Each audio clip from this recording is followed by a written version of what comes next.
কই গো রাধুনী ঠাকুর, কোথায় গেলে? এদিকে এসো। বলুন রানীমা।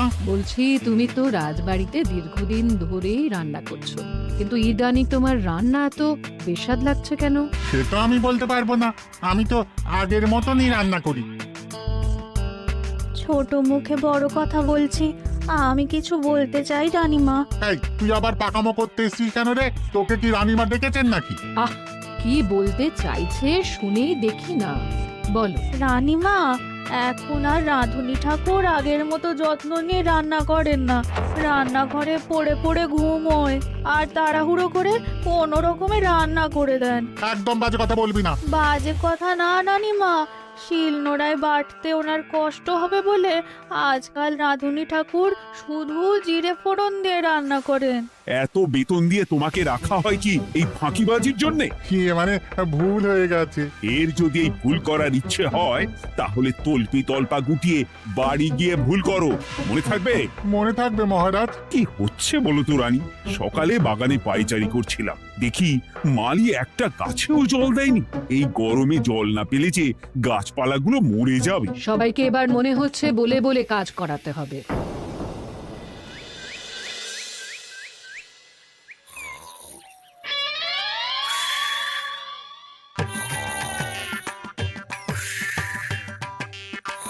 কি গো, কদিন ধরে তো তুমি শুধু খাচ্ছ আর ঘুমোচ্ছ। বাজার দোকান কিছুই নেই গো, রাজসভাতেও যাও না। কি যে করি। কি গো দিদা, দাদু আজও ঘুমোচ্ছে? কি বলবো বলতো? আমরা কিছু একটা ব্যবস্থা করছি, দাঁড়াও।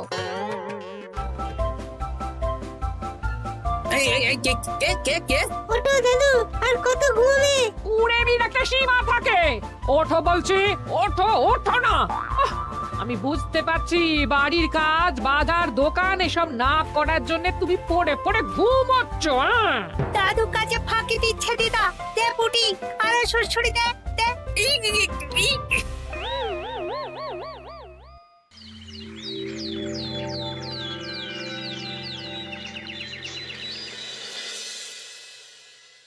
মহারাজের শরীর খারাপ না মন খারাপ? মহারাজ এরকম চুপ করে ঘুম মেরে থাকলে তো রাজপাট সব উঠে যাবে। কিছুই বুঝতে পারছি না। মহারাজ আছেন চুপটি করে, নেই যে মুখে শব্দ। ফাঁকি দিলে এবার তাকে করব আমি জব্দ। অনেক শুয়েছি, আর নয়। মহারাজ, কে ফাঁকি দিচ্ছে? আমি তো ফাঁকি দিই না। পণ্ডিত, তুমি দিচ্ছ নাকি ফাঁকি? না না, বৈদ্য। আমি ফাঁকি দিলে সবাই ওই রোগে ভুগে মরে যাবে। আমি তো রোজ সময়ই রাজসভায় আসি, তাহলে আমি বলছি আসল কারণ। রাজবাড়ির রাধুনী ফাঁকি দিচ্ছে, আর 3 দিন ধরে রাজসভায় গোপাল বেপাত্তা। হ্যাঁ, এই গোপাল বেটাই আসল ফাঁকিবাজ। ওকে বরখাস্ত করে দিন। গোপালকে যদি বরখাস্ত করা হয় তাহলে বিপদে আপদে মহারাজের পাশে দাঁড়াবে কে? অসময় মহারাজ বুদ্ধি পাবেন কার কাছে? এই সুযোগ, এই সময় গোপালকে মহারাজের চক্ষুশূল করতে হবে, তাহলে আমি একেবারে জেঁকে বসতে পারবো। মহারাজ, গোপাল ঠিক কতটা ফাঁকিবাজ হয়ে উঠেছে তার কোনো ইয়ত্তা নেই। হ্যাঁ বলুন তো। বেটা গোপাল কোনোদিন সঠিক সময়ে রাজসভায় আসে না। কোনো দিন তো আসেই না, যেমন আজকেও আসেনি। আর না এলে মহারাজকেও কারণটা জানায় না। আপনাকে সম্মান করা তো দূরের কথা, কোনো ভ্রুক্ষেপই করে না। এটা কিছুটা হলেও মন্ত্রী মশাই ঠিক কথা বলছেন। হ্যাঁ, এ তো একদম সঠিক কথা। ঠিক বলেছ। প্রহরী, প্রহরী, বলুন মহারাজ। তুমি আরেকজনকে সাথে নিয়ে এক্ষুনি গোপালকে তুলে নিয়ে এসো। আচ্ছা মহারাজ। বলি, তুমি আজকেও রাজসভায় কামাই করবে? অর্ধেক দিন কামাই করলে বেতন কাটা যাবে গো। গিনিমা, গোপালকে মহারাজ ডাকলেন। ওই দেখো, রাজবাড়ি থেকে প্রহরীও ডাকতে এসেছে। ওহ, মহারাজের আদেশ না শুনলে তোমাকে তুলে নিয়ে যেতে বাধ্য হব। আরে দাঁড়িয়ে দেখছিস কি? তুলে নিয়ে চল। ঠিক বলেছিস, তুই হাত ধর আর আমি পা ধরি। আমরা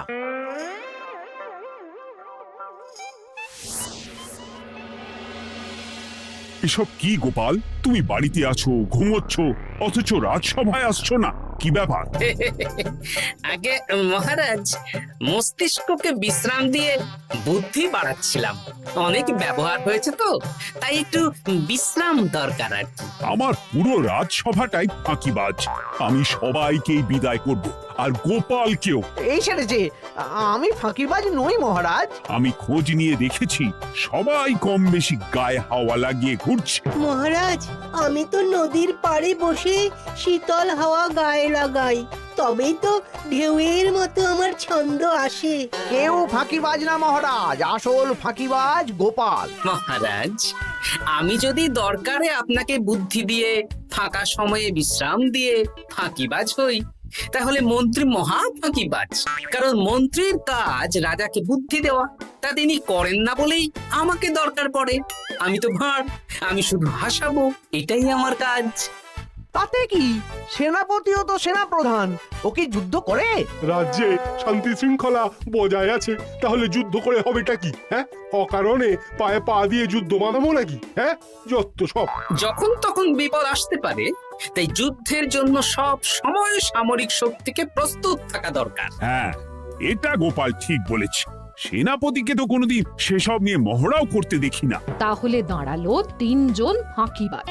মূল অভিযুক্ত গোপাল দিন রাত কামাই করে, মন্ত্রী মহারাজকে বুদ্ধি দেয় না, আর সেনাপতি যুদ্ধের প্রস্তুতি নেয় না। এই তিনজনকে আমি বিদায় করব। এই সেরেছে, এ তো দেখছি বিনা মেঘে বজ্রপাত।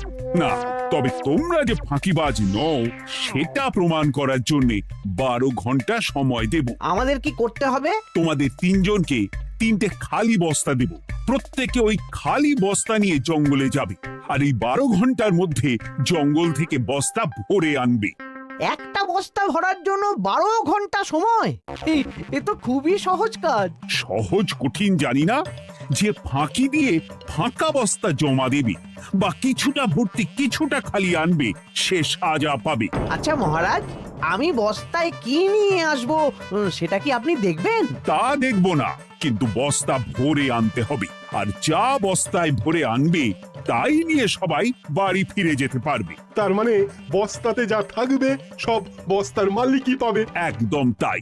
বুঝে গেছি, ভিতরে কোনো গভীর পরিকল্পনা আছে। প্রহরী, প্রহরী, তুমি এই তিনজনকে 3টে বস্তা দিয়ে দাও।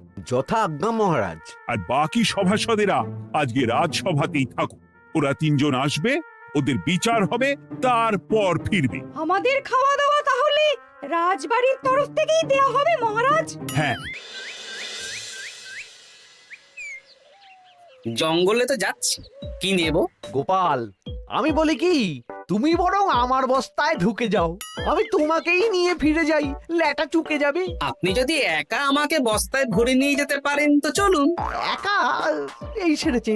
দাঁড়ান, আমি আপনার কাঁধে চড়ে দেখি আপনি আমাকে বইতে পারবেন কি পারবেন না। না না, মুখ ফসকে বলে ফেলেছি, মাথা খারাপ নাকি? তাহলে নিজের মতন থাকুন।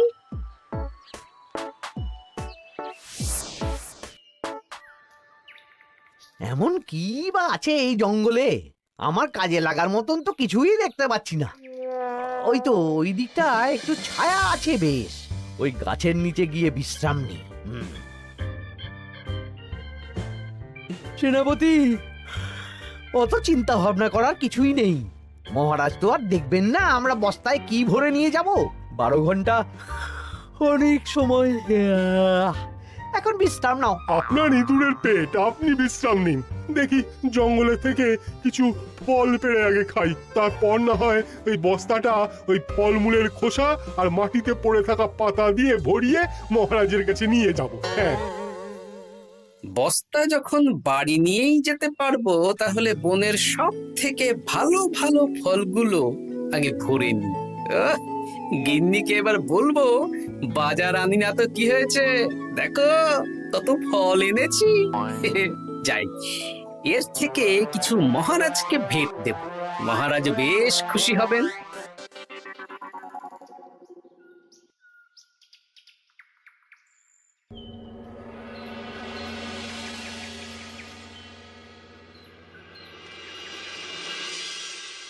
উফ, এই এত বড় জ্বালার মতো পেটখানা নিয়ে এই পেল্লাই গাছে উঠবো কি করে? দূর দূর, আশেপাশে ঢিল পাথরও দেখতে পাচ্ছি না। এই বুড়ো বয়সে হাড়গোড় ভাঙলে সে এক খারাপ ব্যাপার হবে। আরে দূরে ওদিক থেকে আওয়াজ পাওয়া যাচ্ছে, তার মানে এই বনে কেউ এসেছে। ভাই মদন, এই গাছটা ঝড়ে ভেঙে অনেক দিন পড়েছিল, এটা তো নেবই। তুই ওদিকে দেখ, কত মোটা একটা সেগুন গাছ রে। ওই গাছটা নিয়ে গেলে আমরা 1 বছর বসে খেতে পারবো। তাহলে আর দেরি কেন, হাত লাগা। আরে আরে আরে, করো কি এগুলো সব আমাদের মহারাজ কৃষ্ণচন্দ্রের পছন্দের গাছ। ভুলেও এই গাছ কেটে নিয়ে যাওয়ার ভাবনা চিন্তা করো না। আর ওই সেগুন গাছটা তো মহারাজের সবচেয়ে প্রিয়। আরে মহারাজ কি করে জানবে শুনি, এই বনে তো তিনি ভুল করেও আসেন না। এই যে আমি আসি, আমি মহারাজের দূত। তোমরা যদি ভুল করে ওই সেগুন গাছে হাত দাও, তাহলে কিন্তু তোমাদের গর্দান যাবে।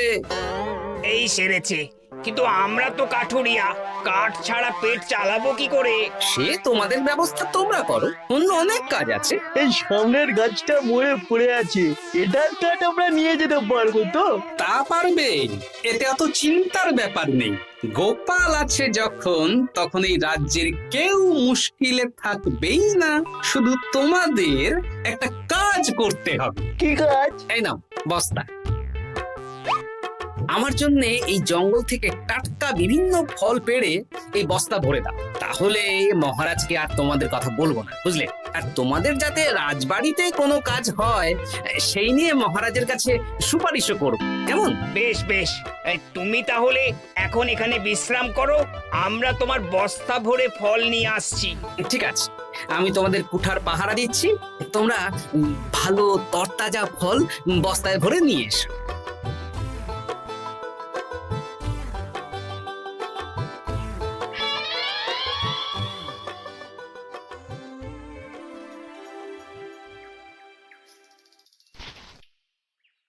ব্যাস ব্যাস ব্যাস, আমার বস্তায় পাতা ভরা হয়ে গেল, এবার যেতে হবে।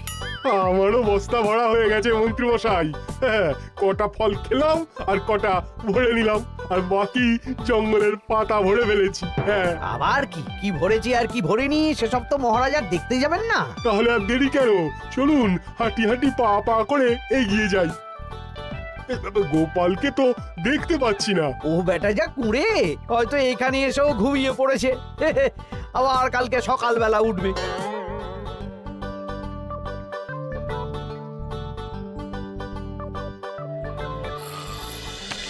এই যে ভাইয়া, এই যে। হ্যাঁ, কে কে? আমরা। ও বলো, বস্তা ভরে এনেছো? হ্যাঁ, ভরে এনেছি। তাহলে চলো রাজসভায় যাই, তোমাদের একেবারে মহারাজের সাথে পরিচয়ও করিয়ে দেবো, কাজের ব্যাপারেও বলবো। চলুন, চলো চলো চলো।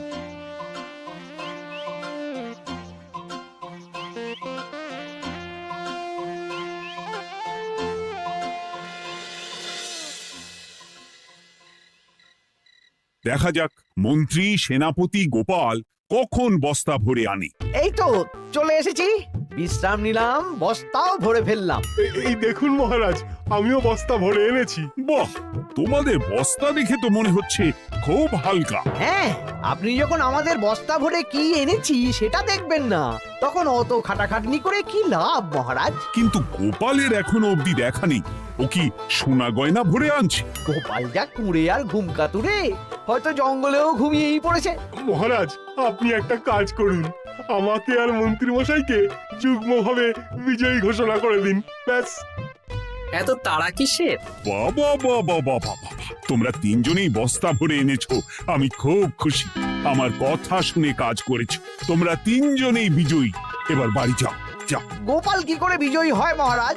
এই বস্তা ভরে নিয়ে আসাতেও তো ওর ফাঁকিবাজি ধরা পড়ছে। কিসের ফাঁকিবাজি? এই যে দুটো লোক তোমার হয়ে বস্তা বয়ে আনলো, সে তো মহারাজ সহ আমরা সবাই দেখতেই পেলাম। তা তো ঠিক, গোপাল নিজে হাতে বস্তা ভরে আনেনি। মহারাজ বস্তা ভরে আনতে বলেছেন, আমি এনেছি, এখানেই কথা শেষ। আমি কাকে দিয়ে বস্তা ভরালাম, কে আমাকে সাহায্য করলো, সেসব তো কোনো শর্ত আরোপ করা ছিল না। কিন্তু পরীক্ষাটা তো কে ফাঁকিবাজ সেটা প্রমাণ করার পরীক্ষা। এখানে তো তুমি ফাঁকি দিলে গোপাল। এটাও ঠিক কথা। তাহলে গোপালের শাস্তি পাওয়া উচিত। মহারাজ, আপনার শর্ত ছিল সেই ফাঁকিবাজ বলে প্রমাণিত হবে যে বস্তা খালি আনবে।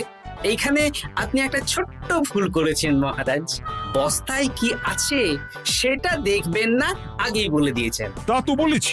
আপনি নিশ্চয় জানেন পাঠশালায় কিছু ছাত্রছাত্রী থাকে যারা পড়ার বইয়ে মুখ গুজে বসে থাকলেও পড়ায় তাদের মন থাকে না, মাথাতেও পড়া ঢোকে না, তাই সেই পড়া তাদের কোনো কাজে লাগে না।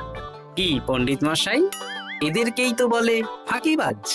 বিলক্ষণ, এরাই ফাঁকিবাজ। ধন্যবাদ। তেমনি আমি যদি বলি সেনাপতি আর মন্ত্রী মশাই ওই ফাঁকিবাজদের মতনই ফাঁকি দিয়ে বস্তা ভরেছে, তাই ওদের বস্তা এত হালকা। সে তো আমি বুঝতেই পারছি। কিন্তু আমার বস্তায় যা জিনিস ভরে এনেছি তা একার পক্ষে সংগ্রহ করা মুশকিল ছিল, তাই আমি দুজনের সহযোগিতা নিয়েছি। মহারাজ, আপনি কি বস্তা খুলে দেখবেন নাকি? না না, আমি খুলে দেখলে আমার কথার খেলাপ হবে। এবার তো দেখছি আবার তিনজনের পরীক্ষা নিতে হবে। হ্যাঁ, নইলে প্রকৃত ফাঁকিবাজ কে সেটা প্রমাণ হবে না। কিন্তু ফাঁকিবাজ ধরার উপায় কি? মহারাজ, আমরা বরং আমাদের বস্তা নিয়ে বাড়ি না গিয়ে একদিন কারাগারেই থাকি, আর তাতেই প্রমাণ হবে এই বস্তায় সত্যি কি আছে যা আমাদের নিজেদের কাজে লাগবে। এটা ভালো বুদ্ধি। মহারাজ তখনই কারাগার থেকে আমাদের মুক্ত করবেন যখন আমরা আর থাকতে না পেরে ডাক দেব। আর যে আগে বেরোতে চাইবে সে সব থেকে বড় ফাঁকিবাজ, মানে যে আগু পিছু না ভেবে কাজ করে। বেশ, তাহলে তাই হোক। মহারাজ, কারাগারে শুধু জল ছাড়া আর কিচ্ছু দেওয়া হবে না, কারণ বস্তায় তো আর জল থাকতে পারে না। না না, তা কি করে হয়? শুধু জল? হ্যাঁ, আমি তো লোককে দিয়ে বস্তা ভরিয়েছি। আপনারা নিজে কি এমন কাজের জিনিস ভরেছেন সেটাই প্রমাণ হবে। বেশ, তাহলে তোমরা কারাগারে যাও। প্রহরী, ব্যবস্থা করো। আর এই দুজন কাঠুরিয়া বেশ কর্মঠ মহারাজ, যদি কোনো রাজবাড়ির কাজ থাকে এদের দিয়ে করাতে পারেন। আমার বাগানের মালিটা খুব ফাঁকি দিচ্ছে, তাহলে ওদের সাথে কথা বলে নিচ্ছি। যাও যাও, তোমরা কারাগারে যাও।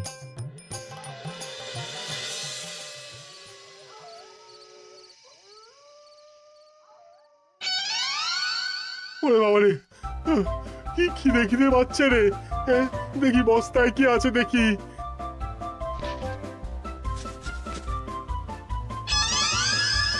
দু একটা পচা ফল, দেখি দেখি একটু ভালো আছে। এটা একটু ভালো আছে। হ্যাঁ, এটাই খাই। হ্যাঁ, এটাই খাই।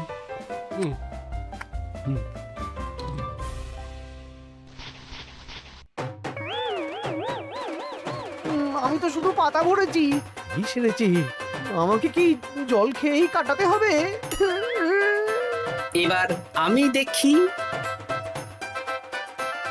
আহা, টাটকা ফল আর জল।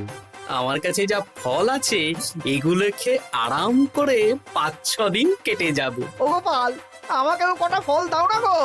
ও গোপাল, আপনি এখান থেকে উঠুন, অন্য বাগানে ফুল হয়ে ফুটুন। ফল খাবেন? এখন কর্মফল ভোগ করুন। ওরে বাবা, জল খেয়ে আর কতক্ষণ কাটাবো?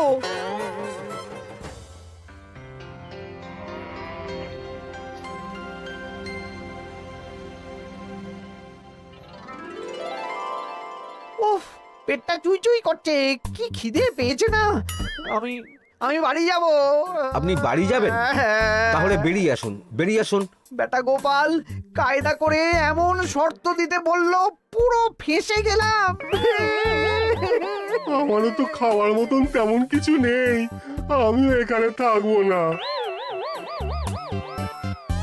আমি এখানেই আছি, ফল খাবো, জল খাবো, আর প্রকৃতির ডাক এলে একটু বাইরে যাব।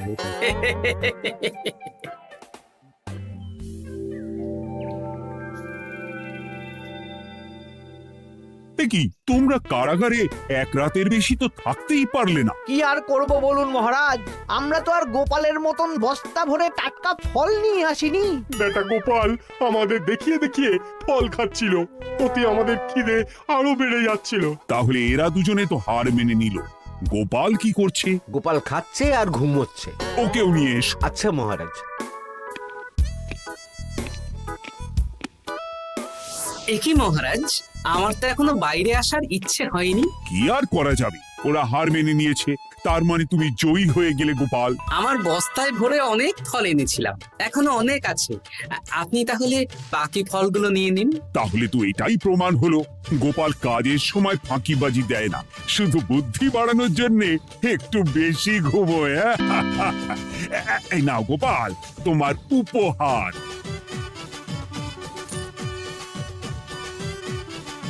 মহারাজ, আমি সময়ের কাজ সময়ে করি আর বাকি সময় একটু ঘুমাই।